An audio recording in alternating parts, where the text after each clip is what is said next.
साईं फरमायो नज़रु इला वजहिल वालिदैन इबादा मां पी जे चेहरे दे नाल अल्लाह जी बाजी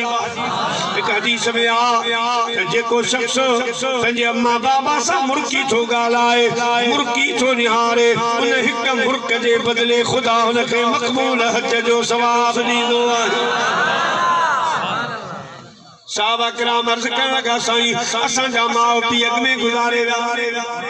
हाणे साईं फरमायो का ॻाल्हि कान्हे